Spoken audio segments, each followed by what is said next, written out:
Hi guys, तो हम आज आ गए हैं प्रपोजल के टॉपिक को लेकर। आज हम प्रपोजल समझेंगे, प्रस्ताव क्या है। एलएलबी फर्स्ट सेमेस्टर वाले उनका जो टॉपिक है ये सेक्शन ए में यहाँ पर प्रस्ताव का टॉपिक दिया गया है। एंड बीएलएलबी फर्स्ट सेमेस्टर वाले यूनिट 1 में आपको प्रपोजल का प्रस्ताव दिया टॉपिक दिया गया है। ठीक है, मैं इसलिए बार बार सिलेबस दिखाती हूँ क्योंकि आप कभी भी सेमेस्टर के लिए पढ़ते हो तो आपको सिर्फ बुक उठा के पढ़ना बस नहीं है, आपको देखना है कि आपका सिलेबस क्या चीज़ मांग रहा है, मतलब कौन से टॉपिक से कितनी चीज़ें मांग रहा है और उसी से रिलेटेड आपके क्वेश्चंस बनते हैं। तो आज हम समझेंगे आज बहुत अच्छे से कि प्रस्ताव क्या होता है। प्रस्ताव की डेफिनेशन जैसे कि आप देख रहे हो एक चार्ट बना हुआ है, ये मैंने डेफिनेशन को तोड़ के रखा है जिससे आपको समझ आए कि प्रस्ताव बोलता क्या है। तो सेक्शन 2A में प्रस्ताव के बारे में बताया गया है। प्रस्ताव की परिभाषा सबसे पहले तो हम बेयर एक्ट से पढ़ते हैं कि प्रस्ताव होता क्या है। प्रस्ताव के बारे में बेयर एक्ट में बताया गया है कि जब किसी एक व्यक्ति किसी बात को करने या ना करने से प्रतिवृत्त रहने के लिए अपनी रजामंदी किसी अन्य को इस दृष्टि से संज्ञापित करता है कि ऐसे कार्य या प्रतिवृत्त के प्रति उस अन्य व्यक्ति की अनुमति संज्ञापित करें तो वह प्रस्ताव कहलाता है। अब इस डेफिनेशन को जो हमने पढ़ा है इसको हम अपने चार्ट में लाते हैं। इसमें बोला गया है जहाँ कोई व्यक्ति कुछ करने या ना करने के लिए, तो कोई व्यक्ति टू डू और and to abstain from doing मतलब कुछ ना करने के लिए अपनी रजामंदी से, मतलब अपनी विलिंग से signifies his willingness to another, अपनी रजामंदी अन्य व्यक्ति को संज्ञापित करता है। क्या ऑब्जेक्ट के लिए संज्ञापित कर रहा है कि उस व्यक्ति की अनुमति प्राप्त करे। जहाँ एक पर्सन कुछ बात को करने या ना करने के लिए अपनी रजामंदी से किसी अन्य व्यक्ति को कोई बात कहता है कि वो व्यक्ति उस बात के लिए अपनी कंसेंट दे, अपनी अनुमति संज्ञापित करे, तो उसको हम प्रस्ताव कहते हैं। अब इसको हम उदाहरण के समय समझेंगे। आपको मैं बता दूं कि प्रपोजल का जो नेचर है, प्रपोजल की जो प्रकृति है वो पॉजिटिव और नेगेटिव दोनों होती है, ये टाइप्स नहीं है। बहुत लोग कंफ्यूज होते हैं कि पॉजिटिव ऑफर होता है नेगेटिव ऑफर, ये इसके टाइप्स है। नहीं, टाइप्स अलग होते हैं, ये इसकी प्रकृति है, नेचर है, मतलब वो किस तरीके के हो सकता है। अगर पॉजिटिव ऑफर है, पॉजिटिव प्रपोजल है तो टू डू समथिंग, वो कुछ करने के लिए बोल रहा है। और नेगेटिव है तो to do not to do something, कुछ ना करने के लिए बोल रहा है। तो हम देखते हैं कि प्रस्ताव हमेशा पॉजिटिव नहीं होता कि कोई कुछ करता ही रहे, कुछ ना करने के लिए भी कोई व्यक्ति करार देता है। आपको मैं बता दूं हमारे लॉ में, इंडियन लॉ में प्रपोजल प्रस्ताव वर्ड यूज हुआ है। इसको कई जगह आप ऑफर भी देखोगे। ऑफर वर्ड इंग्लिश लॉ का वर्ड है, इंग्लिश बुक में ऑफर वर्ड यूज होता है। हमारे बेयर एक्ट में कहीं ऑफर को डिफाइन नहीं किया गया है, बुक्स में यूज जरूर हुआ है पर ऑफर को लीगली कहीं डिफाइन नहीं किया गया है। तो जब भी हम प्रपोजल और ऑफर सुने तो आपको कंफ्यूज नहीं होना है, प्रपोजल और ऑफर सेम होता है। तो अब हम इसको एक एग्जाम्पल के साथ समझेंगे। टू डू समथिंग, मैं कहती हूँ कि ए, मैं आपको ये पेन 10 रुपए में बेचना चाहती हूँ, तो मेरे द्वारा कुछ बेचना 10 रुपए में बेचना चाहती हूँ, ये एक प्रपोजल है कि मैं मेरी इच्छा के अनुसार इसको 10 रुपए में बेचना चाहती हूँ। तो ये कुछ करने के लिए। अब ना करने के लिए कि मैं चाहती हूँ कि 1 साल तक आप मेरी दुकान के सामने अपनी दुकान ना लगाएं, ये भी एक प्रपोजल है। अगर आप 1 साल तक मेरी दुकान के सामने अपनी दुकान नहीं लगाते हैं तो मैं इसका 10,000 रुपये दूंगी। तो आपने देखा, पेन का बेचना, मैं कुछ करना चाहती हूँ, कुछ पॉजिटिव अप्रोच रखा, और कुछ रोकने के लिए कि आप ऐसा नहीं करेंगे तो मैं आपको ऐसा दूंगा, ना करने के लिए। तो जिस तरीके से आपने देखा कि दोनों एग्जाम्पल से positive approach and negative approach. तो पॉजिटिव अप्रोच कुछ करने के लिए और negative approach not to do something. अब हम समझेंगे कि प्रपोजल होते कितने प्रकार के, टाइप्स ऑफ प्रपोजल, तो इसको भी हम समझेंगे। आप चाहे तो थोड़ा सा 1.5x में देख सकते हैं, थोड़ी सी वीडियो ज़्यादा बढ़ सकती है, तो क्योंकि हम इसको बहुत अच्छे से समझेंगे, हम ऊपर नहीं समझने वाले हैं।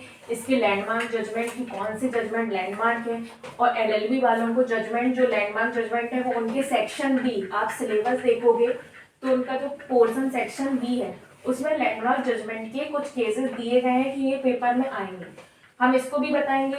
बहुत बच्चे कंफ्यूज होते हैं कि मैम पेपर आता कैसे है। बेसिकली फर्स्ट सेमेस्टर वाले बच्चे, क्योंकि वो न्यू रहते हैं, जैसे जैसे सेकेंड सेमेस्टर बढ़ता है उनको समझ आ जाता है कि आंसर्स लिखने कैसे हैं। पर फर्स्ट सेमेस्टर वालों को नहीं समझ आता है कि आंसर्स कैसे लिखने हैं, कितने क्वेश्चन आते हैं। अगर आप चाहो तो एक बार मैं उसमें भी टॉपिक में वीडियो बना सकती हूँ कि आपको पता चलेगा कितने क्वेश्चंस एलएलबी में किस टाइप से आते हैं, एलएलबी में कैसे आते हैं, वो सेकेंड टॉपिक है। आज हम अभी प्रपोजल को अच्छे से समझेंगे।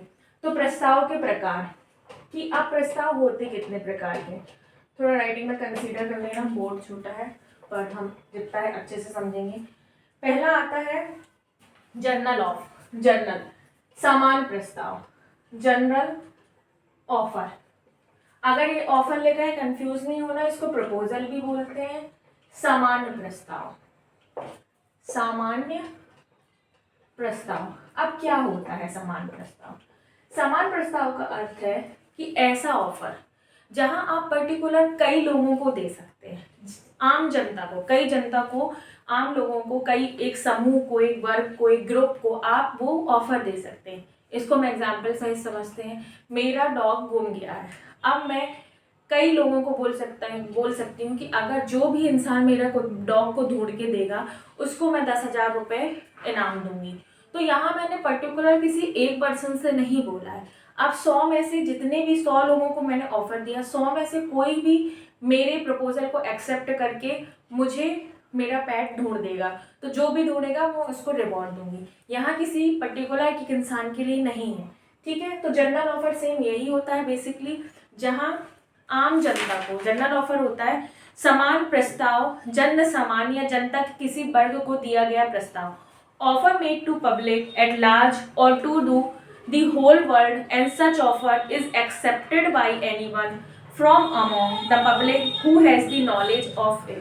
ऐसा प्रस्ताव समस्त संसार या संसार के किसी एक भाग की जनता को किया गया प्रस्ताव है। तो जैसे कि आप डेफिनेशन से समझ रहे हैं कि किसी पर्टिकुलर एक पर्सन के लिए आम जनता को दिया गया ऑफर, ठीक है। इसमें एक बहुत लैंडमार्क जजमेंट आता है, लालमन शुक्ल वर्सेस गौरीदत्त। आप लिख सकते हैं लालमन शुक्ल वर्सेस गौरीदत्त का केस, जो कि जनरल ऑफर के बारे में बात करता है, ठीक है। सेकंड केस है, फर्स्ट केस हम लिख देते हैं। ये जनरल ऑफर, जब भी आप प्रस्ताव के प्रकार लिखोगे क्वेश्चंस आ जाता है कि टाइप्स ऑफ प्रपोजल बताइए, टाइप्स ऑफ ऑफर या मेथड्स ऑफ प्रपोजल, तो आपको ये लिखना है कि किस किस तरीके से प्रस्ताव हो सकते हैं या प्रकार क्या है, ठीक है। तो लालमन शुक्ल वर्सेस गौरीदत्त, ये बहुत ही लैंडमार्क जजमेंट है। एलएलबी वाले अगर आप लोग देख रहे हो तो ये जो आपका सिलेबस में सेक्शन बी दिखा है उसका सेकेंड नंबर का जो जजमेंट है ये यही दिया गया है, लालमन शुक्ल वर्सेस गौरीदत्त। इस केस को हम बाद में डील करेंगे क्योंकि वीडियो बहुत ज़्यादा लंबी हो जाएगी, अभी हम आज टाइप्स ही समझेंगे। तो इस लालमन शुक्ल वर्सेस गौरीदत्त ये जनरल ऑफर का क्वेश्चन है। सेकेंड बहुत लैंडमार्क जजमेंट है, कार्लिन वर्सेस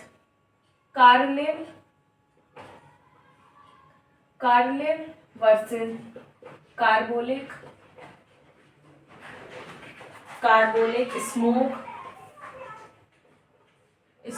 बॉल कंपनी। इसका AIR लिख लीजिए। अगर बच्चों को AIR का फुल फॉर्म नहीं पता है तो इसको ऑल इंडिया रिकॉर्ड बोलते हैं, ठीक है। AIR 1913 इसका AIR है और इसका AIR है 1893। कई बच्चों को समझ नहीं आता कि मैम AIR कैसे ढूंढते हैं, बुक से AIR कैसे ढूंढते हैं, तो मैं आपको थोड़ा बता देती हूँ, थोड़ा सा टाइम लूँगी। जैसे ये बुक है, ठीक है, SK कपूर की बुक है और इसमें केस लिखा हुआ है। ये अगर आपको दिखता है, आप SK कपूर की बुक लोगे और चैप्टर खोलोगे, सेकेंड चैप्टर प्रस्ताव का है, तो यहाँ नीचे एक लालमन शुक्ल वर्सेस गौरीदत्त का केस लिखा हुआ है और इसके ऊपर एक नंबर डला हुआ है, फोर्थ नंबर यहाँ पर डला हुआ है। तो जब आप देखोगे कि किसी भी बुक में यहाँ कोई भी नंबर हो सकता है, नंबर चेंज हो सकते हैं, पर्टिकुलर नहीं है, तो आप देखोगे ये इसके नीचे जो भी नंबर लिखा हुआ है उस नंबर पे आप जाइए और उसमें उसका AIR लिखा होगा। आपको ऐसे सब जगह ही सर्च करना है, ये नंबर कोई से भी हो सकते हैं, आपको बस देखना है कोई केस, उसमें जिस केस के ऊपर जो भी नंबर लिखा हुआ है उस नंबर को आपको नीचे ढूंढना है और वहाँ उसका AIR होगा। तो ऐसे हम AIR को सर्च करते हैं। ठीक है, मुझे लगता है अब आपको दिक्कत नहीं होगी, कभी भी कोई पूछेगा AIR कैसे सर्च करते हैं तो आप इजीली बता पाओगे। तो Lalman Shukla versus Gauri Dutt and Carlill versus Carbolic smoke ball company, ये जर्नल ऑफर का लैंडमार्क जजमेंट है। ठीक है, सेकेंड आता है इसका element specific offer. Specific offer विशिष्ट प्रस्ताव।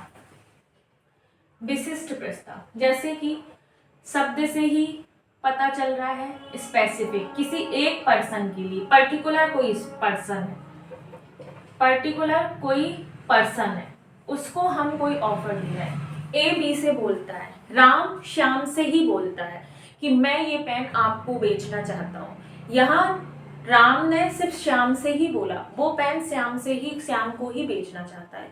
तो जहाँ कहीं कोई पर्टिकुलर चीज डिसाइड हो जाती, पर्सन डिसाइड हो जाता है, वो होता है स्पेसिफिक ऑफर। ठीक है, आई होप आपको ये समझ में आया होगा।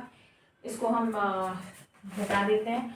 इसके बाद आता है काउंटर ऑफर, क्रॉस ऑफर। 8 प्रकार के, बेसिकली मेन टाइप 8 प्रकार के होते हैं।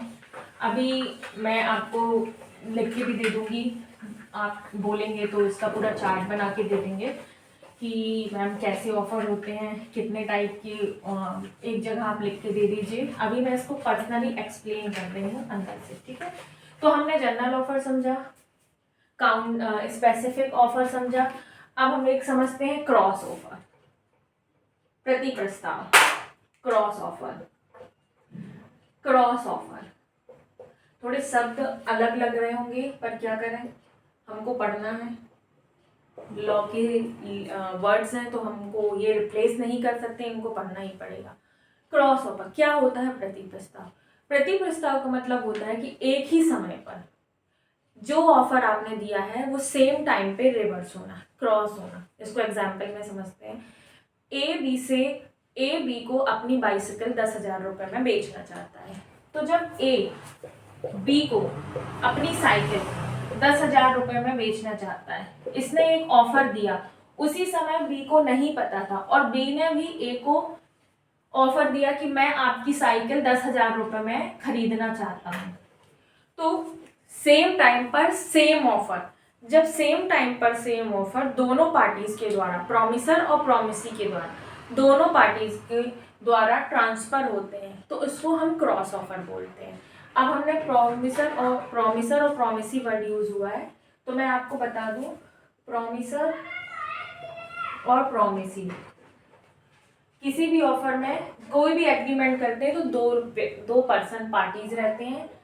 ये होता है प्रॉमिसर जो प्रस्ताव देता है, प्रस्ताव प्रेजेंट करता है, ऑफर देता है, और प्रॉमिसी जो प्रस्ताव को स्वीकार करता है, एक्सेप्ट करता है। ठीक है, तो प्रॉमिसर और प्रॉमिसी अगर आप देखेंगे तो सेक्शन 2 सब क्रॉस सी में इसकी डेफिनेशन दी गई है। जो व्यक्ति प्रस्ताव देता है वो प्रॉमिसर होता है और जो व्यक्ति उस प्रस्ताव को स्वीकार करते हैं वो प्रॉमिसी होते हैं। हम line to line, step by step इसको भी कवर करेंगे। तो क्रॉस ओवर हमने देखा, अगर सेम टाइम पर एक ही प्रपोजल को एक ही टाइम पर दोनों व्यक्ति के द्वारा एक्सचेंज होता है सेम टाइम सेम वैल्यू के साथ, तो उसको हम क्रॉस ऑफर कहते हैं। ठीक है, क्रॉस ऑफर। अब नेक्स्ट आता है काउंटर ऑफर। काउंटर ऑफर आप लिख सकते हैं। काउंटर ऑफर क्या है? इसको हम बोलते हैं स्थानापन्न प्रस्ताव। काउंटर ऑफर, स्थानापन्न प्रस्ताव। इस ऑफर में जो रियल ऑफर होता है उसका नेचर चेंज हो जाता है। इस ऑफर में जो रियल ऑफर होता है उसका नेचर चेंज हो जाता है। कैसे, मैं बताती हूँ। ए ने अपनी साइकिल 10,000 रुपये में बेचने के लिए बी को प्रस्ताव दिया। ये है मेन ऑफर, 10,000 रुपये में बेचना। किसको? बी को। बी ने उसी टाइम उसको बोला कि ये साइकिल मैं 10,000 रुपये में नहीं 8,000 रुपये में खरीदूंगा, 8,000 रुपये में खरीदूंगा। तो जैसे ही मेन प्रस्ताव चेंज होता है उसको हम काउंटर ऑफर बोलते हैं, क्योंकि प्रस्ताव की डेफिनेशन में हमने पढ़ा था कि एक व्यक्ति द्वारा जो प्रस्ताव देता है उसकी विलिंगनेस, उसकी इच्छा के अनुसार तो यहाँ ए की इच्छा क्या थी, साइकिल को 10,000 रुपये में बेचना, 10,000 रुपये में बेचना, ये ए की साइकिल की ए की इच्छा थी। पर बी ने उसके जो शर्त थी उसको ही बदल दिया, उसने बार्गेनिंग कर दी, 8,000 रुपये में बेचा। ठीक है, तो मेन प्रस्ताव बदल गया ना, इसी को हम बोलते हैं काउंटर ऑफर। तो आज हमने जैसे पढ़ा सामान्य प्रस्ताव, ठीक है, 2 केसेस पढ़े, स्पेसिफिक ऑफर उसको समझा, विशिष्ट प्रस्ताव क्या है, क्रॉस ऑफर को समझा, काउंटर ऑफर को समझा। आगे की क्लास हम कल कंटिन्यू करेंगे। अभी मैं आपको पूरे प्रस्ताव बता दे, ऑफर के प्रकार लिखवा दे रही हूँ कि कितने प्रकार के ऑफर होते हैं, जिससे हम समझ सकें कि हमें कौन कौन से ऑफर डील करना है। और अगर आप चाहोगे तो आप कमेंट में बताइएगा, मैं इनकी सबकी डेफिनेशन भी लिखवा दूँगी। ठीक है, तो प्रस्ताव के प्रकार आप पहले लिख लीजिए। सामान्य प्रस्ताव, जनरल ऑफर, सेकंड विशिष्ट प्रस्ताव,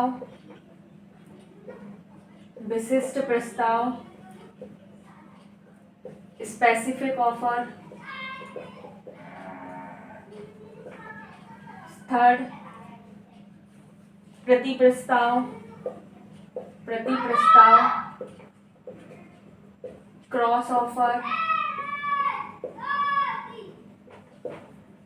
स्थानापन्न प्रस्ताव,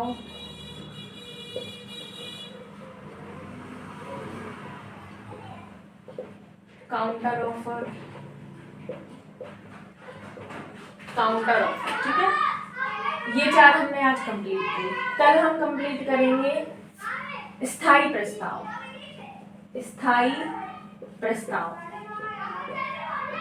स्टैंडिंग ऑफर। ठीक है, इसको कंप्लीट करेंगे, बहुत इंपॉर्टेंट है। फिर प्रस्ताव का निमंत्रण, इनविटेशन टू ऑफर, प्रस्ताव का निमंत्रण,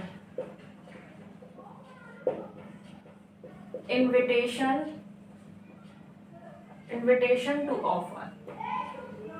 ठीक है, फिर हम समझेंगे एक्सप्रेस ऑफर, स्पष्ट प्रस्ताव, एक्सप्रेस ऑफर।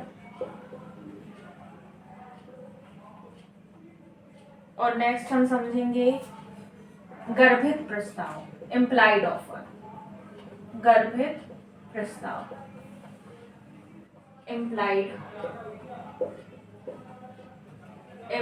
ऑफर।